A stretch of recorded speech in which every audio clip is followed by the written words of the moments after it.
Hello everyone, welcome to my channel Serving truth.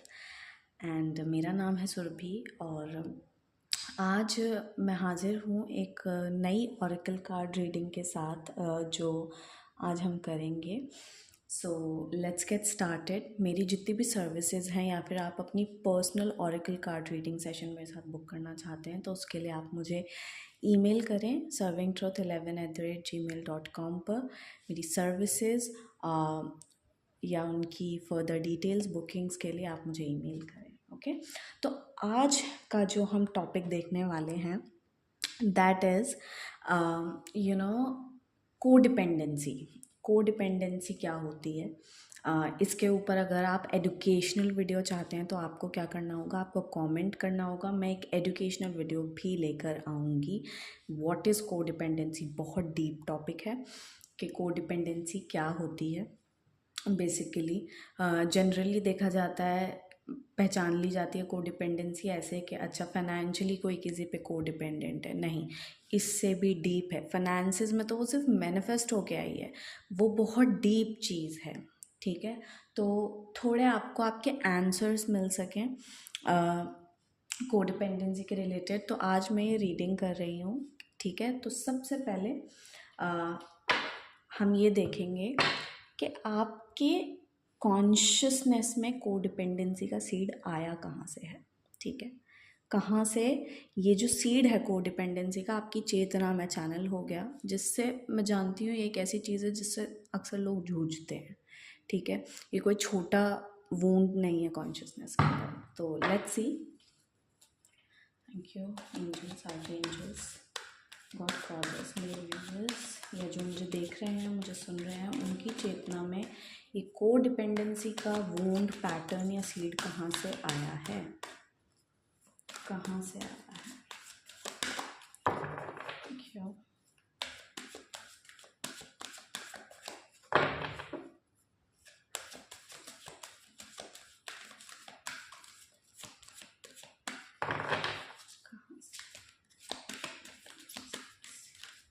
Okay, got the card.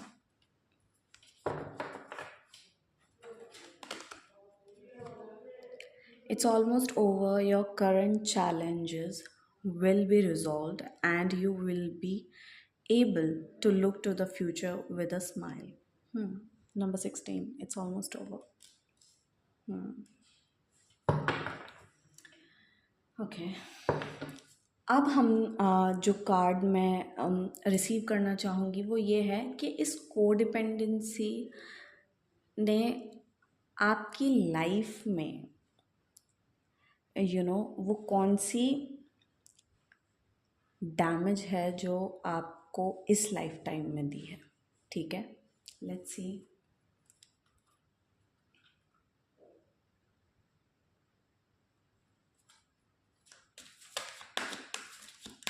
इस life time में किस चीज़ को सबसे ज़्यादा आहत पहुंची इस कोडिपेंडेंसी की सीड के चलते हैं।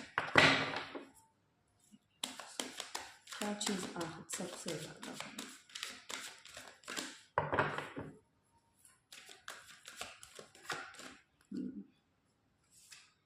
Okay, number 23. Pray from the heart. Prayer really can move mountains. Reach out to the divine with your heart's concerns and watch miracles unfold. Now let's see कि वो कौन सा एडिक्शन है जो आपको कोडिपेंडेंसी से, आपका एडिक्शन सिर्फ सब्सटेंस का नहीं होता, कुछ आदतें ऐसी होती हैं जिनसे बाहर नहीं आने दे रहा है। लेट्स सी वो कौन सा ऐसा एडिक्शन है, बिहेवियर है जो मेरे व्यूअर्स को बाहर नहीं आने दे रहा है इस कोडिपेंडेंसी से।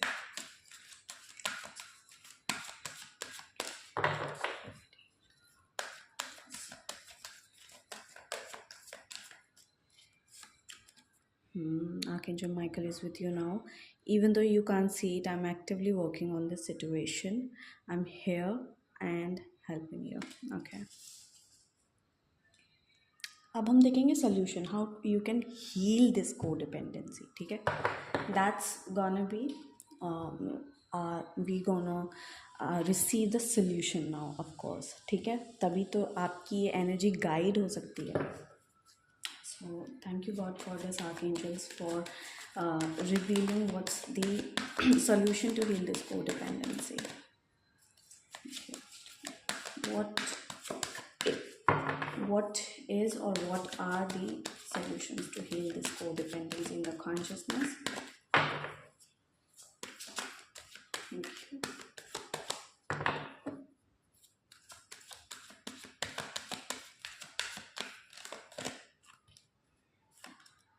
Yeah, yes, you are correct. You have listened to your inner guidance and made a wise choice. Keep moving forward. Number 38. So,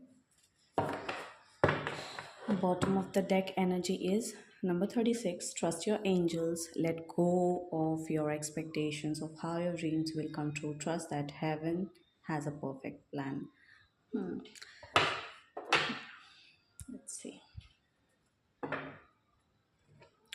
तो सबसे पहला जो मेरा सवाल था कि आपकी चेतना में, आपके कॉन्शियसनेस में ये पैटर्न कहाँ से आया है कोडिपेंडेंसी का, ठीक है। कोडिपेंडेंसी, चलो जिनको नहीं पता, बेसिकली कोडिपेंडेंसी ऐसी निर्भरता है किसी वस्तु पर या इंसान पर, देखो कि ये पर्सन है या वस्तु है और ये आप हो, ठीक है। अब अगर ये कोई पर्सन है, अगर जैसे इस पर्सन के मूड में कोई चेंज आ रहा है, दिस पर्सन इज़ एंग्री, तो आप अलग बिहेव करोगे। अगर आपको लगेगा यही पर्सन हैप्पी है तो आप भी अपने काम में सेफ फील करोगे, हैप्पी फील करोगे। तो आप ना हर टाइम बंधे हुए हो, it's like a trauma bond. तो आप बड़े निर्भर हो गए इस पर्सन पे, सिचुएशन पे या सब्सटेंस पे ठीक फील करने के लिए, ठीक है, अच्छा फील करने के लिए, वैलिड फील करने के लिए। ये बहुत डीप चीज़ है। अगर आप इसके बारे में एजुकेशनल वीडियो चाहते हैं तो कमेंट डाउन। तो ये कहाँ से आया है आपकी चेतना में वूंड नंबर 16। ये एक एंसेस्ट्रल वूंड है। सबसे पहली बात, ये कोई नया आपका पैटर्न नहीं है, ये आपका जनरेशनल पैटर्न है जो समय समय से चला आ रहा है, ठीक है। आप नहीं, आपके पितृ, आपके एंसेस्टर, आपकी ब्लड लाइन इस चीज़ से जूझ चुकी है पहले से, ठीक है। और हो सकता है अगर आप अवेयरनेस में आ रहे हैं, आप मेरी रीडिंग देख रहे हैं, हो सकता है, हाई चांसेस हैं कि आप अपना ब्लड लाइन की डेस्टिनी चेंज करने वाले बच्चे हो सकते हैं, ठीक है। क्योंकि कोडिपेंडेंसी पे मुझे नहीं लगता किसी ने कभी कोई ऑरेकल कार्ड या रीडिंग बनाई होगी। It's almost over, okay. तो ये जो सीड पनपा, वो उस समय पनपा जब किसी को बहुत बड़ा टावर मोमेंट किसी की लाइफ में आया, कोई झटका लगा, इट्स ऑलमोस्ट ओवर। जैसे छोटी उम्र में किसी बच्चे ने अपने माता पिता को खो दिया, माता पिता का साया नहीं था उस पर। ये मैं जनरेशन्स की बात कर रही हूँ, ठीक है, आपकी ब्लड लाइन में, क्योंकि ये एक ब्लड लाइन से चला आ रहा हुआ पैटर्न है आपकी चेतना में, आपकी कॉन्शियसनेस में, ठीक है। किसी ने बहुत चैलेंजेस देखे, जैसे आपके जो पितृ थे, आपकी एंसेस्ट्रल लीनेज थी, उसमें बहुत सारे चैलेंजेस थे, बहुत सारा पेन था, बहुत सारी डार्कनेस मुझे यहाँ पे दिख रही है। और एक सही से जैसे हो सकता है इम्बैलेंस क्रिएट हुआ। कोडिपेंडेंसी क्या है? इम्बैलेंस रिलेशनशिप्स है ना। एक ही पर्सन सब कुछ करता है कोडिपेंडेंट रिलेशनशिप में, अगला सामने वाला कुछ नहीं कर रहा होता, कुछ भी नहीं, और उल्टा इस पे भी निर्भर है क्योंकि ये वाला एडिक्टेड रहता है, ठीक है। तो उस समय क्या हुआ, एनर्जी में इम्बैलेंस आया, या तो मैस्कुलिन एनर्जी में बहुत चले गए आपके एंसेस्टर्स, या फेमिनिन एनर्जी में बहुत चले गए, मून एनर्जी में, या सन, फायर, गुस्सा। आप यहाँ पे स्टडी करें कि आपके माता पिता, आप जितनी भी आपके घर की औरतें हैं या आदमी हैं, कि औरतें डोमिनेट करती हैं या मेन डोमिनेट करते हैं। तो यहाँ जो मुझे दिख रहा है, मैस्कुलिन एनर्जी मुझे डोमिनेट करती दिखाई दे रही है, ठीक है। अब मैस्कुलिन एनर्जी में हो सकता है घर की औरतें हों बहुत ज़्यादा dominating and all of that, या मेन भी हो सकते हैं, पेट्रियार्की बड़ी डोमिनेंट हो सकती है। एंड या तो ये आपके ब्लड लाइन में ही चला आ रहा है। और इसने सबसे ज़्यादा डैमेज किस चीज़ को करा? मैंने एनर्जी की बात की थी। ट्रस्ट मी, मुझे इसका तो कार्ड का ध्यान भी नहीं रहा था। मैस्कुलिन फेमिनिन एनर्जी का इसने इम्बैलेंस क्रिएट किया, और सबसे ज़्यादा आहत अगर कोई चक्रा हुआ है इस पूरे प्रोसेस में तो वो है हार्ट। क्यों? क्योंकि यहाँ है ग्रीफ की एनर्जी, यहाँ है लॉस की एनर्जी, किसी ने कुछ खो दिया। आपने देखा होगा जैसे मूवीज़ में नहीं दिखाते, like somebody is going through a breakup, किसी का ब्रेकअप हुआ और वो पर्सन एकदम से एडिक्शंस में चला गया, है ना, अल्कोहल में, स्मोकिंग में, ड्रग्स में। इट्स लाइक दैट, एक ऐसी ही एनर्जी है। लेकिन मैंने सिर्फ आपको उदाहरण के तौर पे बताया कि जैसे किसी बच्चे ने अपने माता पिता को खोया, फिर वो चीज़ बहुत उसे उसके दिल पे आहत करी। इससे आपका थ्रोट चक्र, आपकी कम्युनिकेट करने की जो ताकत है इस लाइफ टाइम में भी, उस पर भी बहुत काफ़ी असर पहुंचा है। हो सकता है आप अपनी बात दिल की कह ना पाते हो। एंड या हार्ट चक्रा सबसे ज़्यादा आहत हुआ है, थ्रोट चक्रा सबसे ज़्यादा आहत हुआ है कि दिल की बातें दिल में रह गई। कुछ ऐसी डिज़ायर्स थी जो पूरी नहीं हो सकी, ऐसा भी मैं यहाँ पर देख रही हूँ कुछ। या इट्स लाइक हार्ट ब्रेक। इस लाइफ टाइम में भी आपने कहीं ना कहीं हार्ट ब्रेक्स देखे होंगे, या तो रिलेशनशिप्स में, या भगवान के साथ आपके रिश्ते में वो एक मनमुटाव सा आया कि मैं कहाँ तक प्रेयर्स करूँ, right? Okay, now my next question was कि वो कौन सी एडिक्शन है जो आपको बाहर नहीं आने दे रही कोडिपेंडेंसी से। So, Archangel Michael is with you now. Number 3, even though you can't see it, I am actively working on this situation. I am here and helping you. So, what I'm seeing right now, guys, is if you look at this card, क्या है आपको सबसे पहले क्या figure दिखाई दे रही है?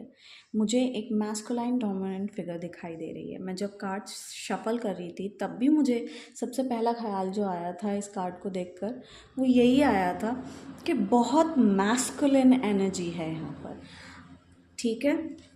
यही बात मैं स्टार्टिंग से बोल रही हूँ, it's all about the imbalance जो आया है।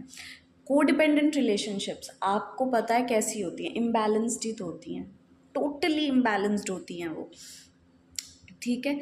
Even though you can see it, I am actively working on this situation, I am here and helping you. और आप चाहें ना आर्कएंजल माइकल आपकी बहुत मदद कर सकते हैं कोडिपेंडेंसी को हील करने में। क्यों? क्योंकि अगर आप फाइनेंशियली भी कोडिपेंडेंट हैं, ये कौन से आर्कएंजल हैं? लाइफ पर्पस के आर्कएंजल हैं, आपको लाइफ पर्पस में गाइड कर सकते हैं आपके।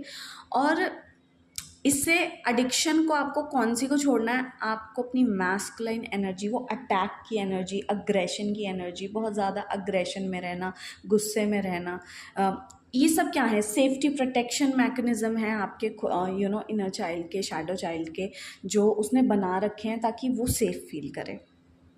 ओके, सो या यही वो एडिक्शन है। अगर आपने इस पे काम कर लिया, यानी मुझे इसमें 2 चक्रास बहुत प्रोमिनेंट दिख रहे हैं। यहाँ पे है solar plexus and root chakra, and throat की एनर्जी भी है यहाँ पर।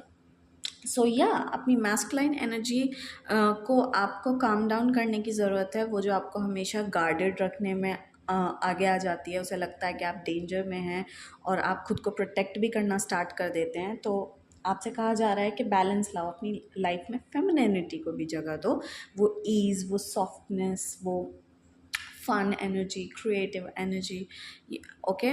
और इस स्वरूप को छोड़ना सीखें, लेट गो करना सीखें। आप ऐसे हो सकते हो, अब आपने ना अटैचमेंट्स डेवलप कर लिए हों, क्या कि आपने हार्ट ब्रेक बहुत देखा है, डैमेज देखी है, तो अब आप लेट गो नहीं कर पाते हो आराम से। तो आपसे लेट गो की एनर्जी में टैप इन करने के लिए बोला जा रहा है। और ये है आपका सोल्यूशन कार्ड, ये कोडिपेंडेंसी से बाहर आने का सोल्यूशन क्या है? Number 38, yes you are correct, you have listen to your inner guidance and made a wise choice, keep moving forward. Solution है अपनी चॉइसेस को आपको रिफ्लेक्ट बैक करने की ज़रूरत है, ठीक है? रिफ्लेक्ट बैक करो, इंट्रोस्पेक्ट करो कि आपकी चॉइसेस क्या हैं। 2 चीज़ें होती हैं, एक होती है गुड और एक होता है प्लेजर, ठीक है? प्लेजर बहुत ट्रांजिएंट है, बहुत जल्दी गायब हो जाता है, लेकिन गुड एक ऐसी चीज़ है जो सस्टेनेबल होती है। और इस कार्ड के साथ आना, देखो मैस्कुलिन यहाँ है और फेमिनिन यहाँ है, तो अगेन बैलेंस की बात हो रही है यहाँ पे। और नंबर 38 को अगर आप प्लस करेंगे तो नंबर 11 आएगा, और 11 क्या है, अपने आप में एक बैलेंस की एनर्जी का नंबर है। 1 एक मास्टर नंबर भी बोला जाता है। तो आपको अब क्या करना है, सोल्यूशन आपका ये है, पहले तो अपनी लाइफ में फ़न लेके आएँ। वो जो सोलर प्लेक्सिस की एनर्जी गुस्से में जा रही है, अटैक करने में जा रही है, ठीक है, उसको कन्वर्ट करो जॉय में, फ़न में, हैप्पीनेस में, क्योंकि आप सेफ़ हो। सबसे पहली बड़ी बात, आप सेफ़ हो बिल्कुल, ओके। और जो आपकी चॉइसेस हैं, आप चॉइसेस कैसी लेते हो, ये एक चॉइस का मैटर है कि आपको इस चीज़ से बाहर निकलना है, हील करना है, नहीं करना है। तो आप अपनी चॉइसेस को देखो, हेल्दी चॉइसेस बनाओ और आगे बढ़ो। आपका ये कोडिपेंडेंट और कोडिपेंडेंसी का पैटर्न भी हील हो जाएगा, ओके। एंड जो बॉटम ऑफ द डेक मैंने देखा था वो था ट्रस्ट योर एंजल्स। यहाँ पे आपके इनर चाइल्ड की एनर्जी आई है, and yeah you know, because you have seen so much hurt in past, you know, in your heart. तो आपसे कहा जा रहा है ट्रस्ट करना सीखो, ट्रस्ट वापस लेके आओ। अगर कुछ नए अपॉर्चुनिटीज़ आते हैं, आप उन्हें सिर्फ इसलिए मना कर देते हो कि यार पहले भी तो मेरे साथ ऐसे हो गया था, अब फिर कहीं ऐसे ना हो जाए। तो आपसे कहा जा रहा है ट्रस्ट करना सीखो, अपनी इनर चाइल्ड हीलिंग करो गाइस, या अपनी इनर चाइल्ड हीलिंग करो और ट्रस्ट रखो, फेथ रखो। इनर चाइल्ड हीलिंग यहाँ सबसे स्ट्रॉन्ग मैसेज है, ओके।